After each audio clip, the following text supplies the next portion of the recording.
I was 27 when I decided to hike the Appalachian Trail section near the North Carolina-Tennessee border. This was fall of 2018, and I'd been planning the solo trip for months. I was an experienced hiker, had done dozens of trails, always went prepared. This was supposed to be a 5-day trek through a remote section of the trail, camping at designated sites along the way. The first 2 days were perfect. Clear weather, beautiful fall colors, moderate terrain. I saw a few other hikers on the first day, but by the second day, I was completely alone on the trail. That's what I'd wanted. Solitude, nature, time away from civilization. By the evening of the second day, I'd reached a camping area about 15 miles from the nearest road. I set up my tent, made dinner, and settled in for the night. Around 2 a.m., I woke up to a sound outside my tent. Footsteps, but not human footsteps. These were heavier, deliberate, and the rhythm was wrong. Not the 4-beat pattern of an animal, walking on all fours, but not quite the 2-beat pattern of a human either. Something in between. The steps circled my tent slowly. I could hear them in the leaves and undergrowth, moving around me in a wide circle, maybe 20 feet out. I stayed completely still in my sleeping bag, listening. The footsteps continued for several minutes, just circling. Then they stopped. Silence. I waited, barely breathing. After about 5 minutes of complete quiet, I heard something else. Breathing. Heavy, rhythmic breathing, but it sounded wrong. Too deep, too slow, and it was close. Right outside my tent wall. I didn't move. I didn't make a sound. The breathing continued for what felt like forever, but was probably only a minute or two. Then it stopped. Silence again. I waited until dawn before leaving my tent. When I finally emerged, I checked the area around my campsite. The ground was soft from recent rain, perfect for showing tracks. And there were tracks everywhere. They were footprints, but not like any I'd seen before. They were roughly human-shaped, but larger, maybe 14 inches long, 5 toes, but the proportions were off. The toes were too long, too evenly spaced, and the depth of the prints suggested something heavy, heavier than a human my size should weigh.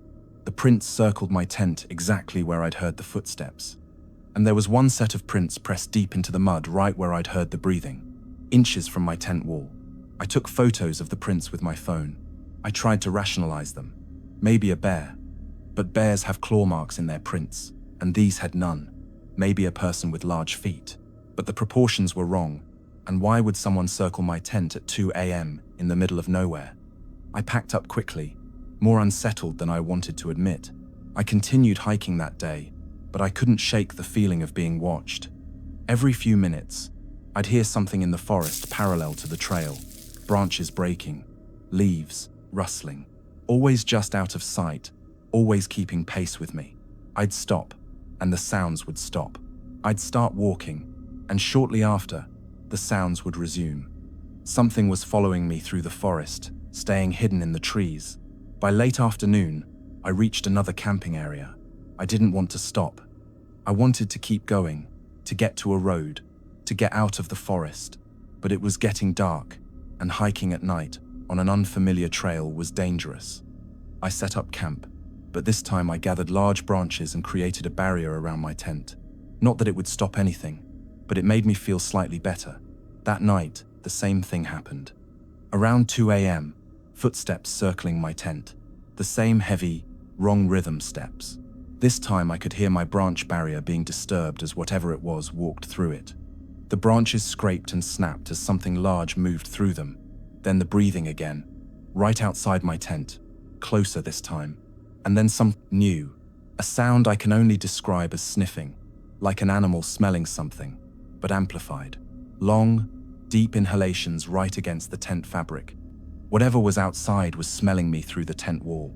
I could see the fabric move slightly with each inhalation, being pulled toward the source of the breathing. This went on for several minutes, then silence. Then the footsteps moved away, slowly, deliberately, back into the forest.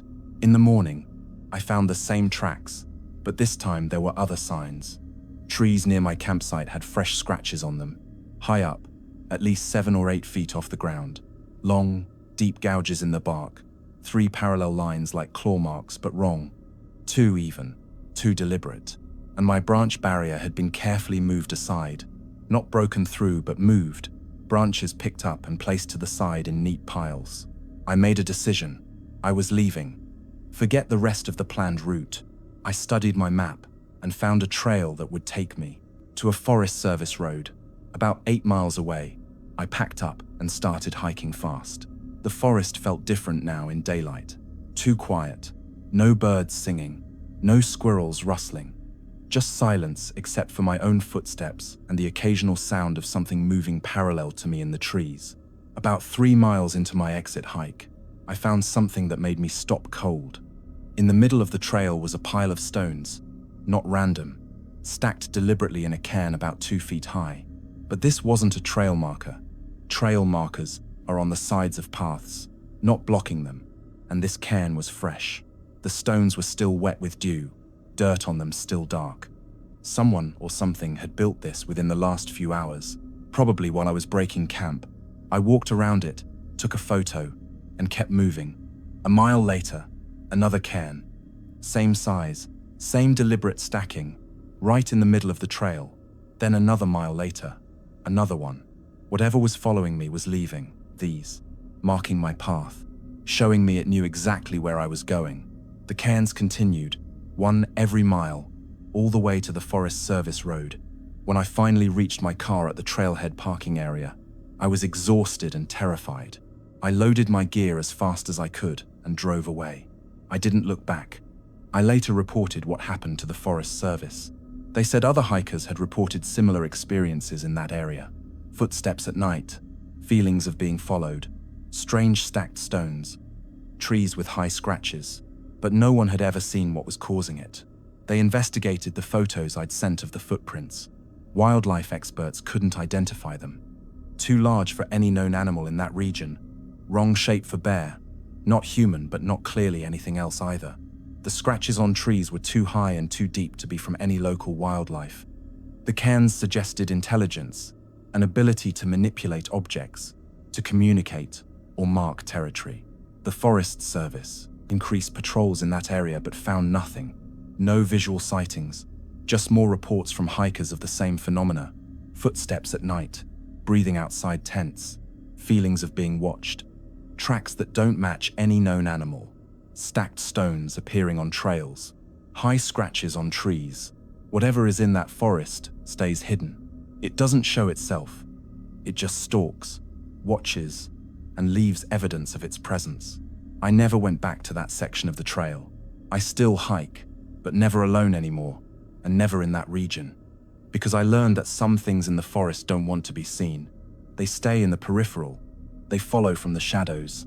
They mark their territory with stones and scratches and impossible footprints.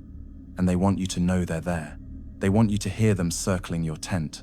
They want you to feel their breath against the fabric. They want you to know you're being watched. But they never show themselves. And somehow, that's worse than any monster you could see. Because your imagination fills in what your eyes can't. And your imagination knows exactly what terrifies you most. I'm 30 now. 3 years have passed since that hike. I still have nightmares about waking up to those footsteps circling my tent, about the breathing outside, about the sniffing, feeling something inches away, separated only by thin fabric, examining me, learning me, about hiking during the day and hearing something keeping pace just out of sight, about finding those cairns and knowing something was watching me build them, marking my escape route, following me all the way to safety. Some trails are haunted, not by ghosts, by things that live in the space between animal and something else, things that understand how to terrify without ever being seen. And once you've encountered one, you never forget. You carry it with you. And every time you hear branches break in the forest, every time leaves rustle when there's no wind, you remember. And you wonder if it's still out there, still watching, still following, still staying just out of sight.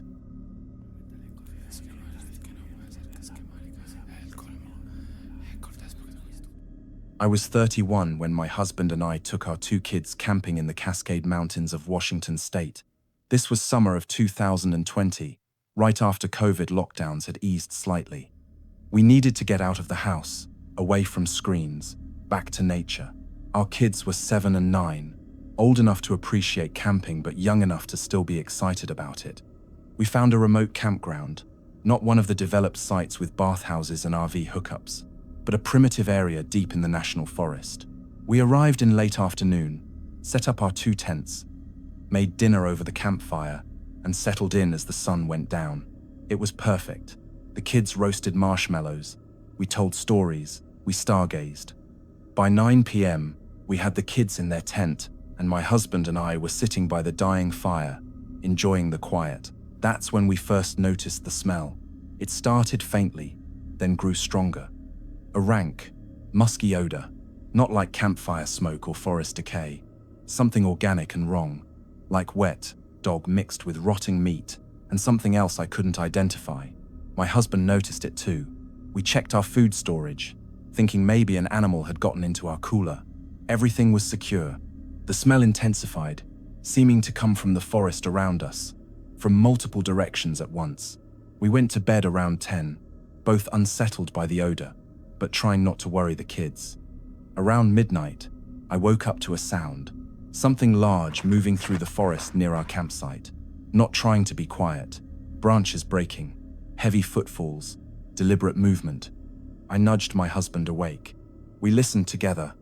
Whatever it was circled our campsite, staying maybe 30 or 40 feet out, just beyond where our flashlights would reach into the darkness.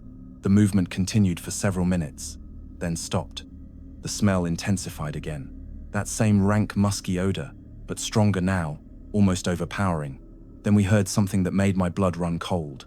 A sound from the kids' tent. Our daughter's voice, frightened. "Mommy, something's outside our tent." My husband and I immediately got out of our tent with flashlights. We checked on the kids. They were both awake, scared. Our son said something had been scratching at their tent. Not like a small animal, but deliberate scratching, running what sounded like fingers or claws down the tent fabric slowly.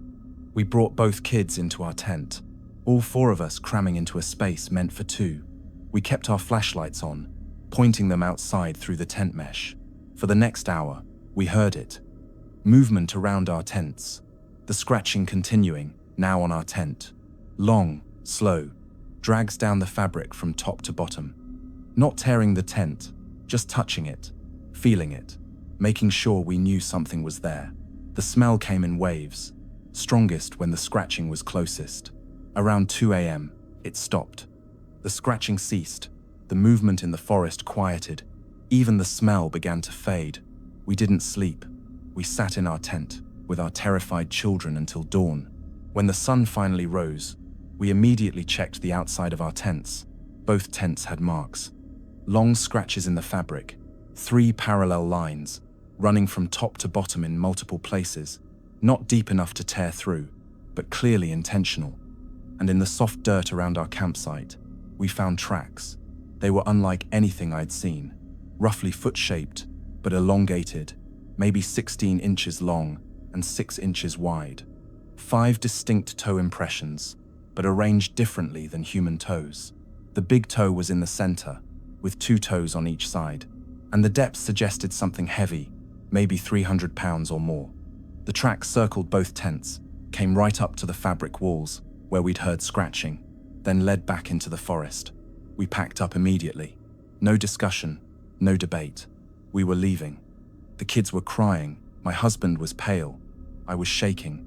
As we loaded our car, we found more signs of whatever had visited us. Our cooler, which had been strapped to a tree, had been opened, not broken into, but unlatched. The straps were undone, the cooler opened, and then closed again.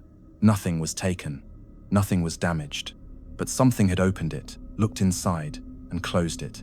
That level of dexterity suggested intelligence, not just an animal looking for food. We also found that our camping chairs had been moved. We'd left them around the fire pit. They were now arranged in a circle, all facing inward, toward where the fire had been, as if something had sat in each one, testing them, arranging them deliberately. And on one of the chairs, pressed into the fabric seat, was an impression, the outline of something large sitting there, not human-shaped, wider, heavier. As we drove away from the campsite, My husband pointed out something in his side mirror. On the trail leading away from our site, visible in the morning light, were more stone cairns. Just like in my first story, though I didn't tell them about that yet. 5 or 6 stone piles, deliberately stacked, placed along the path we'd driven in on. They hadn't been there when we arrived. Something had built them during the night, marking our location, or marking its territory. We reported everything to the Forest Service. They sent rangers to investigate. They found the tracks, photographed them, made casts. They found the scratches on our tents. They found the cairns, but they had no explanation. The tracks didn't match any known animal in the region. The scratches showed deliberate, controlled pressure, not random animal damage. The cairns indicated tool use and intelligence, and other campers reported similar experiences in that area over the years. One ranger told us, off the record, that they had dozens of reports from that section of forest. Strange smells, sounds of something large moving at night, tents being touched or scratched, food containers being opened but not raided, objects being moved or arranged, and always tracks that didn't match any catalogued wildlife, but never any visual sightings. Whatever was in those woods stayed hidden. The ranger said the Native American tribes in the area had stories about that forest. They called the area the watching place and traditionally avoided camping there overnight. The stories spoke of tall beings that walked upright like men, but weren't human, that moved through the forest unseen, that would approach camps at night to observe humans, to test and examine them without revealing themselves. The tribes considered them forest guardians or spirits, neither good nor evil, but demanding respect and distance. My husband and I decided we wouldn't take the kids camping anymore, at least not in remote areas. The experience traumatized them. Our daughter had nightmares for months about something scratching her tent, about the smell, about hearing movement outside in the darkness. Our son became obsessed with researching cryptids, trying to find explanations for what we'd encountered. He spent hours reading about Sasquatch, about forest creatures, about unexplained phenomena. I later connected with other families who'd camped in that area. Through online forums and Facebook groups, I found dozens of similar stories. Families who'd experienced the same thing: the smell, the nighttime circling, the scratching, the tracks, the feeling of being examined by something intelligent but unseen, and always the same details. Nothing stolen, nothing destroyed, just contact. As if something was curious about humans, wanted to get close, but never wanted to be seen. One theory I read suggested these entities weren't aggressive. They were curious, observational. They approached camps at night to study humans from up close, to touch our belongings, to understand our tools and structures. The scratching on tents wasn't an attack, it was examination. Feeling the material, understanding what we used for shelter, opening coolers to see what we ate, arranging chairs to understand how we sat. They were learning about us, studying us, the same way a researcher might observe animals in the wild. But that didn't make it less terrifying, because being studied by something invisible, something powerful enough to open secured containers and leave tracks suggesting massive size and weight, something intelligent enough to build cairns and arrange objects deliberately, that's horrifying in its own way. You're not prey, you're a specimen, and you have no control over when or how you're being observed. The scariest part wasn't what happened during that one night. It was realizing it had probably been happening all along. Every camping trip we'd ever taken in remote areas, every night spent in a tent in deep forest, had we been observed before and just not noticed? Had something circled our camps on previous trips, watching from the darkness, and we'd slept through it? The smell, the sounds, the marks, those were just the times when whatever was out there chose to make itself known. But how many times had it stayed completely silent, completely hidden, just watching? I'm 34 now. 3 years have passed since that camping trip. We sold all our camping gear. We stay in cabins now, when we want to experience nature, places with solid walls and locks. But I know those don't really matter. If something wanted to get inside, walls wouldn't stop it. The only reason we're safe is because whatever is out there chooses to stay hidden. It chooses to remain unseen. And as long as it makes that choice, we're allowed to pretend we're alone in the forest. But we're not. We never were. And every family that camps in remote areas, that sets up tents in deep woods far from civilization, they're sharing that space with something old, something intelligent, something that watches from the shadows and leaves only traces of its presence. And the most terrifying thing isn't what it might do. It's knowing that we'll never see it, that it will always stay just out of sight, that we'll only ever know it by its smell, its sounds, its tracks, its touch. And that's exactly how it wants it.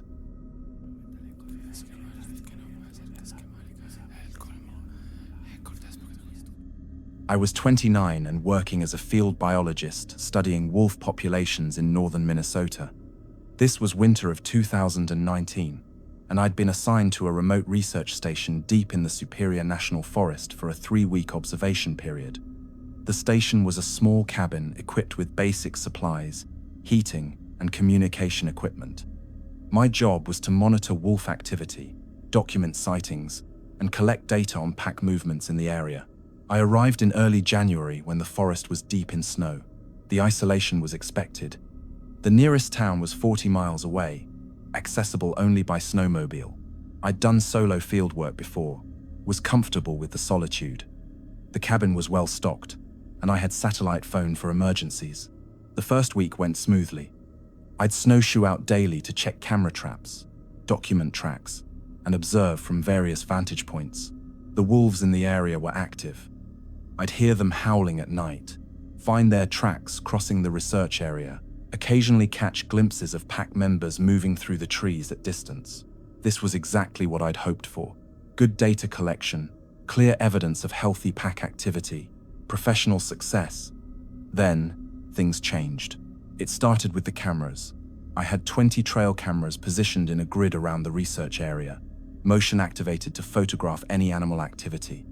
When I collected the memory cards after the first week, I noticed something odd in the photos. One camera, positioned facing a game trail, had triggered hundreds of times over several nights. But the photos showed nothing. Empty trail, no animals. Yet something had triggered the motion sensor repeatedly. I checked the camera. It was functioning properly.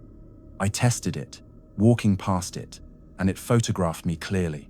But in the overnight photos from that location, the trail was empty. Whatever had triggered it wasn't visible in the frame. I repositioned the camera slightly, thinking maybe the angle was catching tree, movement, or snow falling. But the same thing happened. Hundreds of triggers, empty photos. Then 2 more cameras started showing the same pattern. Different locations, but same result. Motion triggers with nothing visible in the frames. I reviewed every photo carefully. In some, I noticed disturbances. Snow on the trail that looked disturbed, as if something had walked through, but no animal visible. Branches that had been moved between frames, pushed aside or broken, but no creature captured doing it. Whatever was triggering these cameras was somehow avoiding being photographed. The wolf pack behavior changed around this time. They'd been active near the research station, but suddenly they moved their territory. I found their tracks leading away from the area, in a coordinated exodus. The entire pack relocated several miles north within 2 days. This was unusual. Wolves don't abandon territory without cause. Something had displaced them. That's when I started finding the other tracks. Not wolf tracks, not bear, which should have been hibernating anyway, not moose or deer. These were bipedal tracks, roughly human-shaped but larger. They appeared suddenly one morning in fresh snow around the research station. They came from the forest, circled the cabin completely, approached the windows, even came up onto the porch. Then they led back into the forest. The tracks were approximately 15 inches long, showing 5 toes with the proportions wrong for human feet. The stride length suggested something at least 7 feet tall, and the depth indicated significant weight, several hundred pounds pressing into the snow. I photographed and measured them, following the trail as far as I could. It led deep into the forest, then disappeared where the snow coverage ended under dense evergreen canopy. That night, I experienced what the cabin logbook from previous researchers had warned about. The log was kept in the cabin, entries from various biologists who'd worked at the station over the years. I'd read through it when I first arrived, but hadn't paid much attention to the warnings about nighttime visitors. and sounds at windows. I'd assumed they meant curious wildlife or forest. Noise. I was wrong. Around 10 p.m., I heard something on the porch. Heavy footsteps, the wood boards creaking under significant weight. I looked out the window but saw nothing. The motion sensor light should have activated, but it didn't. The footsteps walked the length of the porch, then stopped at the front door. Silence. Then the door handle moved. Not rattled like wind or accident. Turned deliberately, slowly, testing if it was locked. It was. The handle moved back to neutral position. Then heavy impact against the door. Not a knock, a push, testing the strength of the door, how well it was secured. I grabbed my satellite phone, ready to call for help. But what would I say?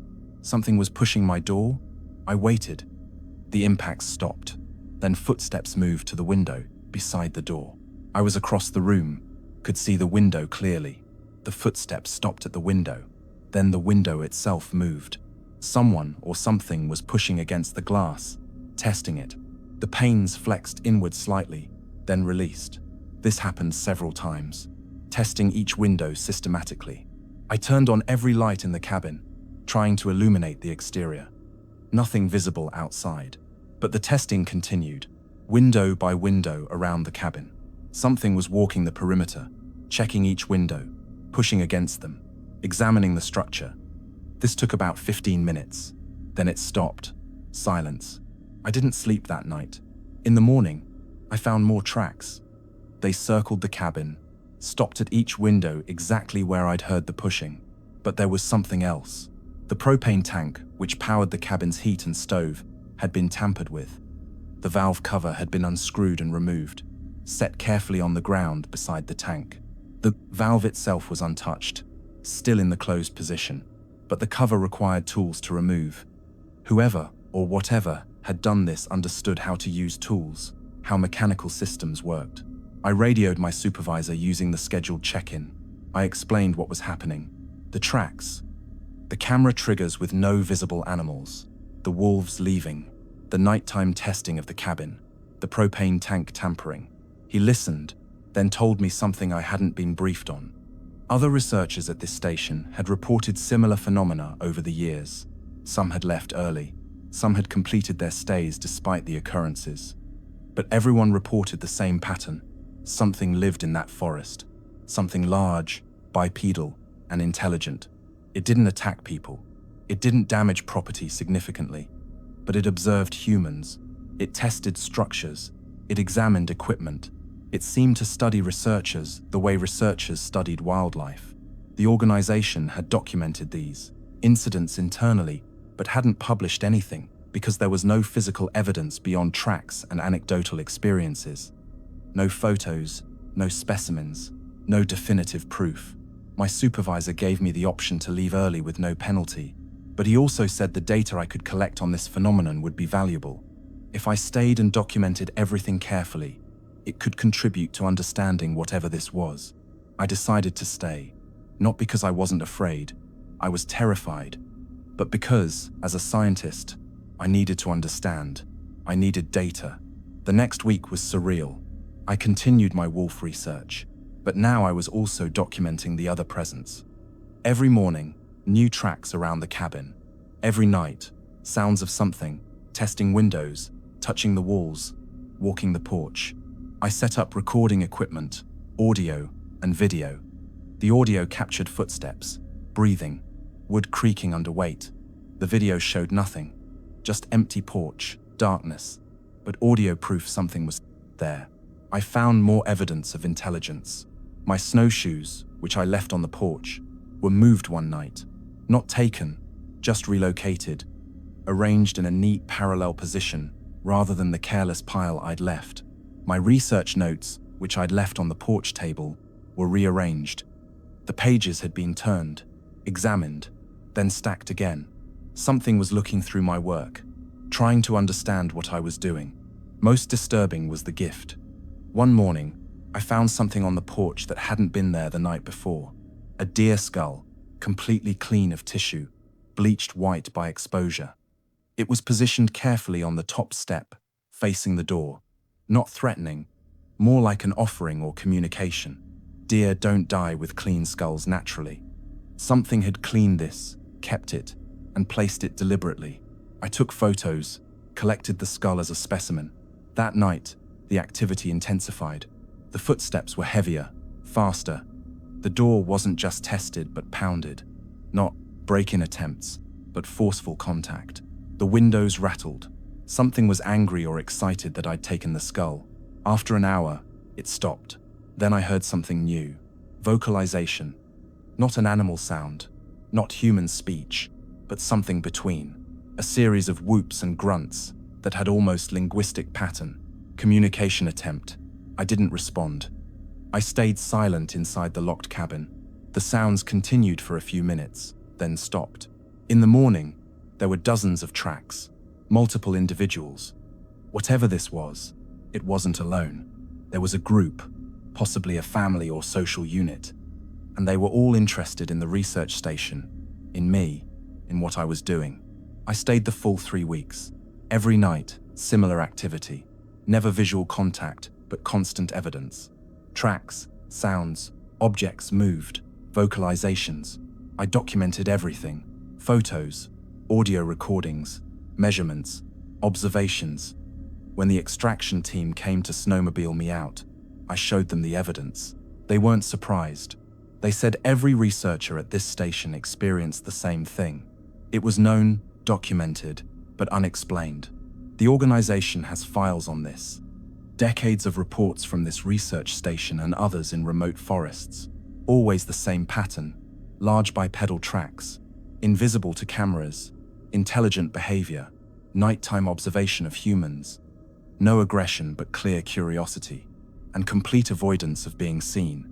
Whatever these entities are, they've perfected staying hidden while studying us. They're as curious about us as we are about wildlife. But they're better at observation than we are. They never slip up.